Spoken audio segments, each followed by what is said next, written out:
কোনো দিনের জন্যে এই যে মমতা ব্যানার্জি অথবা স্কুল সার্ভিস কমিশন তারা কি একবারের জন্য বলেছে কোর্টে গিয়ে যে আমরা দুর্নীতি করিনি?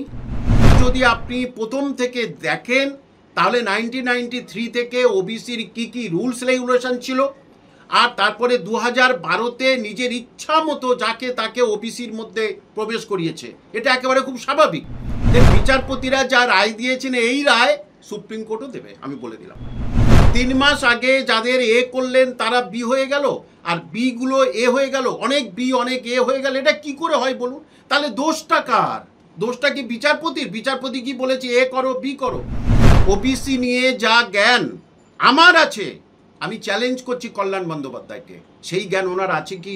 আমার সামনাসামনি বসান। একেবারেই তৃণমূলের মুখপাত্র কুণাল ঘোষ ওবিসি মামলার পরেই বিচারপতিকে সরাসরি নিশানা করলেন। তিনি বললেন যে বিচারপতি রাজশেখর মান্তা তিনি এমন রায় দিয়েছেন, শুধু তাই নয় এর আগেও তিনি নাকি এমন রায় দিয়েছেন যেটা সেই রায় মেনে কোনো কাজ করা সম্ভব নয়, সেটা আস্থা রাখা সম্ভব নয়। আমি কুণালদা আমার বন্ধু লোক, সম্মান রেখেই ওনাকে বলছি, আক্রমণ নয় ওনাকে, উনি আমার বন্ধু লোক। আমি বলছি যে কি পদ্ধতিতে করেছে আমি একটু দর্শকদের শোনাতে চাই মিনিমাম, কারণ এই ওবিসি নিয়ে অনেকের সম্যক জ্ঞান নেই।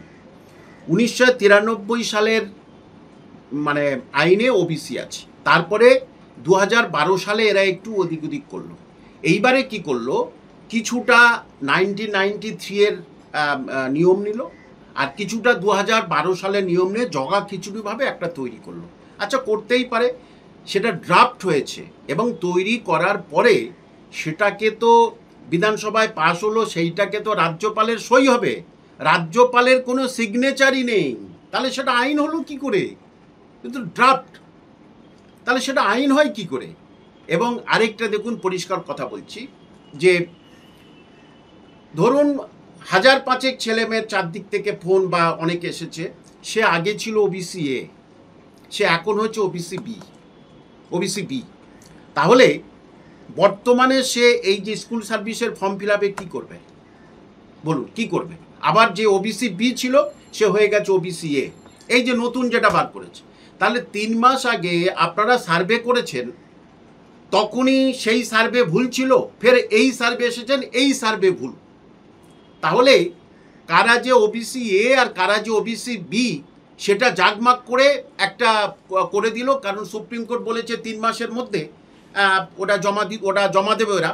এদিকে স্কুল সার্ভিস কমিশনের বিজ্ঞপ্তি বার হয়েছে, ওবিসি এ ওবিসি বি কোথায় পাবে, কি করবে?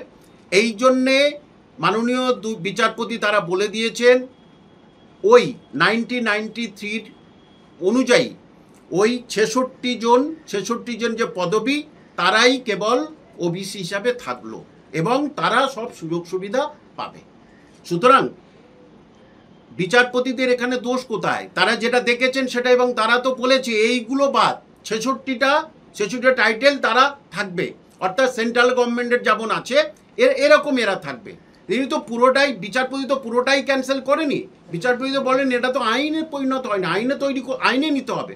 সুতরাং বিচারপতিদের দোষ দেওয়াটা একেবারে কাম্য নয়, এবং আমরা নাগরিক হয়ে কোনোদিন বিচারপতিকে দোষ দিতে পারি না, কটু কথা বলতে পারি না, তাহলে আমরা সংবিধান বিরোধী কাজ করব, কোর্টকে আমাদের অসম্মান করা হয়। কিন্তু স্যার একেবারেই কুণাল ঘোষ প্রশ্ন তুলছেন যে এই ওবিসি মামলায় আইনজীবী এবং বিচারপতি কারা ছিল? চাকরির মামলা তো এই যুগলবন্দিই ছিল, আবারও কি ভয় পাচ্ছে শাসক দল? আচ্ছা, শাসক দল তো অলরেডি এই যে ওবিসি নিয়েই তো ভয় পেয়েই আছে, সেই জন্য জগা খিচুড়ি একটা দিল। দেখুন, এই যে যারা চাকরির মানে এই যে SLST 2016 মামলায় যারা ছিল, আচ্ছা এদের রায়টা এরা যা বলছে সেটা তো হাইকোর্ট বলল হ্যাঁ ঠিক, সুপ্রিম কোর্ট বলল হ্যাঁ। আচ্ছা, কোনো দিনের জন্যে এই যে মমতা ব্যানার্জি অথবা স্কুল সার্ভিস কমিশন তারা কি একবারের জন্য বলেছে কোর্টে গিয়ে যে আমরা দুর্নীতি করিনি? বলেছে? এই হাইকোর্টে কি বলেছে ওবিসিটা আমরা সুষ্ঠুভাবে এখানে দিয়েছি বলেছে কি? সেটা একবারও বলেনি। অর্থাৎ যে যারা যে কোনো বিষয়ে কেস উঠছে, বাদী বিবাদীর কথা শুনবে, সেখানে বিচারপতি যেটা মনে করবেন, যেটা স্বচ্ছতার অভাব আছে সেটা তিনি ক্যান্সেল করবেন। এটা তো খুব স্বাভাবিক জিনিস, সেখানে বিচারপতিদের অযথা আক্রমণ করে কোনো লাভ নেই। বিচারপতি নাকি এমন রায় দিচ্ছেন যাতে বিজেপি, শুভেন্দু অধিকারী বিরোধীদের একেবারে রসদ তৈরি করে দিচ্ছেন। মানে এখন করেছে কি, এখনো হবে, মানে এখনো 12টা বাজায়নি, 12টা বাজাবে। সুপ্রিম কোর্ট খুললে এই যে এসএলএসসি যেটা করেছে না, তাতে যে দুর্নীতি রাস্তা সুগম করেছে সেটাও আরও বার হবে, এবং এই রায়টা সুপ্রিম কোর্টে যাবে। সুপ্রিম কোর্টে গিয়ে এরা যদি সুপ্রিম কোর্টে যায় তো সুপ্রিম কোর্টও একই চিৎপাত হয়ে যাবে। কারণ ওবিসি নিয়ে সম্যক জ্ঞান যাদের নেই, ওবিসির কিভাবে রিজার্ভেশন নিয়ে সম্যক জ্ঞান যাদের নেই, তারা এরকম কথা বলতে পারে, কোর্টকে দোষ, একে দোষ, ইত্যাদি দোষ। এটা একেবারে কাম্য নয়। কারণ পুরোটাই যদি আপনি প্রথম থেকে দেখেন তাহলে 1993 থেকে ওবিসির কী কী রুলস রেগুলেশন ছিল, আর তারপরে 2012-তে নিজের ইচ্ছা মতো যাকে তাকে ওবিসির মধ্যে প্রবেশ করিয়েছে। এটা একেবারে খুব স্বাভাবিক। দেখুন ওবিসি এ মানে অদ্ভুত ব্যাপার। দেখুন ওবিসি এ মানে অনেক একেবারে সবচেয়ে পিছিয়ে পড়া, ওবিসি বি মানে কিছুটা পিছিয়ে পড়া। আচ্ছা 3 মাস আগে যে ওবিসি এ ছিল, এই সরকার তাকে ওবিসি এ করেছে, এখন সে হয়ে গেছে ওবিসি বি, মানে 3 মাসের মধ্যে সে কি সচ্ছল হয়ে গেল? অদ্ভুত ব্যাপার।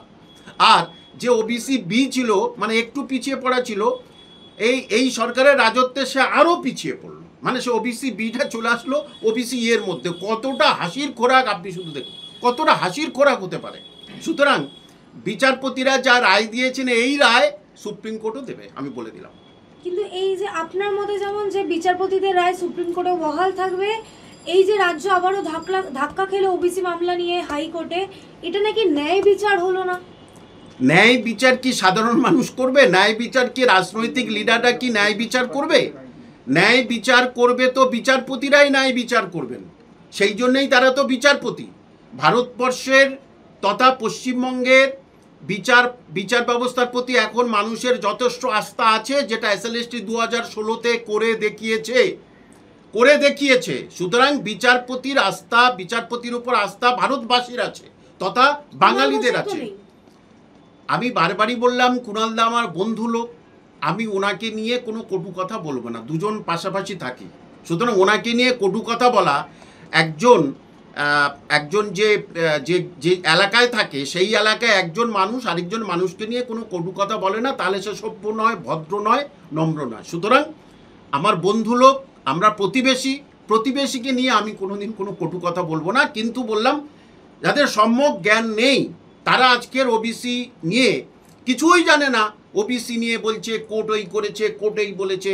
1993 ধারাটা ভালো করে পড়ুক, আর 2012 ধারাটা পড়ুক। আমি সিম্পল আপনাকে উদাহরণ দিলাম, 3 মাস আগে যাদের এ করলেন তারা বি হয়ে গেল, আর বিগুলো এ হয়ে গেল, অনেক বি অনেক এ হয়ে গেল। এটা কি করে হয় বলুন? তাহলে দোষটা কার? দোষটা কি বিচারপতির? বিচারপতি কি বলেছে এ করো বি করো? সরকার তো এটা করেছে, মানে জাগমাগ করে। আসলে কি ডিএ মামলা, এই এসএলএসটি মামলা, হ্যাঁ দুর্নীতির মামলা, তারপরে এই নতুন এই ওবিসি মামলা, সব দিক থেকে না মাথা একেবারে ঘুরপাক খাচ্ছে। আর কি করবে এই সরকার? ঘুরপাক খাচ্ছে, যে তার ফলেই মানে বিরোধীদের আক্রমণ করা ছাড়া কোনো গতি নেই।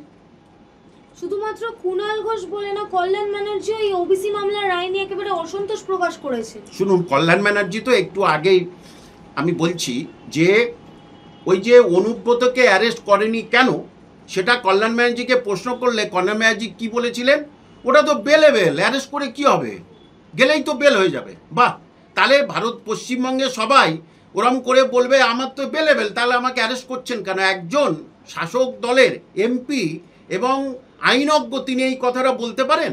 তিনি আইনজীবীও পাশাপাশি। আমি তো বললাম ওবিসি নিয়ে যা জ্ঞান আমার আছে, আমি চ্যালেঞ্জ করছি কল্যাণ বন্দ্যোপাধ্যায়কে, সেই জ্ঞান ওনার আছে কি? আমার সামনাসামনি বসান।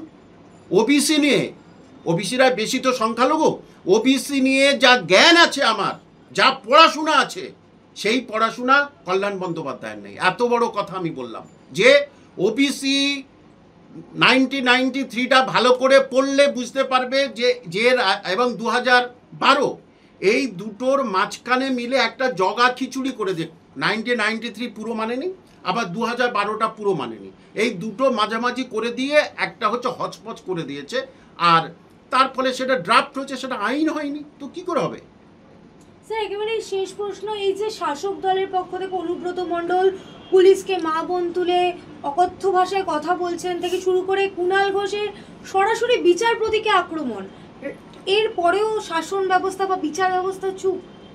দেখুন, বিচার ব্যবস্থা যে কুণালদাকে তো একবার রুল জারি করেছিল, জানি না তারপরে কি হয়েছে, মামলাটা ওঠেনি, মামলাটা হয়তো ওঠেনি, কিন্তু যে বিচার ব্যবস্থার প্রতি, আমি তো আবার বলছি, বিচার ব্যবস্থার প্রতি সাধারণ মানুষের সন্তুষ্টি আছে। এবারে তোমার বিচার পছন্দ হয়নি, তুমি হায়ার কোর্টে যাও, কোনো অসুবিধা নেই, কে বারণ করেছে কে? বিচারক মানে বিচারপতিকে এভাবে বেনজির আক্রমণ, বিচারপতিকে বেনজির আক্রমণ করাটা আমি বলবো বুদ্ধিসুলভ কাজ না। বিচারপতিকে আক্রমণ, সুস্থ মস্তিষ্কের কোনো মানুষ বিচারপতিকে আক্রমণ করতে পারে না, এটা আমি পরিষ্কার করে বলছি, কেউ কোনোদিন এটা পারে না। এবং একজন নাগরিক হয়ে তাকে সংবিধানকে মর্যাদা দেওয়া একেবারে উচিত। যে রায় একটা বিপক্ষে গেল সেটা বলবো সেই বিচারপতি খারাপ, আর রায় যখন আমার পক্ষে এলো তখন বলবে সেই বিচারপতি ভালো। মানে চন্দ্রচূড় একটা রায়তে দিল, সেই রায়টা ভালো। আবার এই যে বিচারপতি যিনি সবে ইয়ে করলেন, এখান থেকে চলে গেলেন, মানে শেষ হয়ে গেল উনি যে রায় দিলেন সেই বিচারপতি খারাপ কি করে হয়? যেটা আমার পক্ষে আসবে সেটা ভালো, আর যেটা আমার বিপক্ষে যাবে সেটাই খারাপ, এটা তো কোনো দিনই হয় না। বিচার সবসময় ন্যায্য বিচার হচ্ছে, এবং সেই বিচারের রায়ে কারোর অসন্তুষ্ট হতে পারে, কেউ সন্তুষ্ট হতে পারে, এটা তো খুব স্বাভাবিক। বিচারে তো দুজনের জন্য, এটা গ্রামীণ সালিস্য নয় যে দুজনের সন্তুষ্ট করে দেবে, তা তো নয়। সুপ্রিম কোর্ট, হাইকোর্ট একেবারে স্বচ্ছভাবে সঠিকভাবে যা দেখে নথিপত্র দেখে বিচার করে দেন।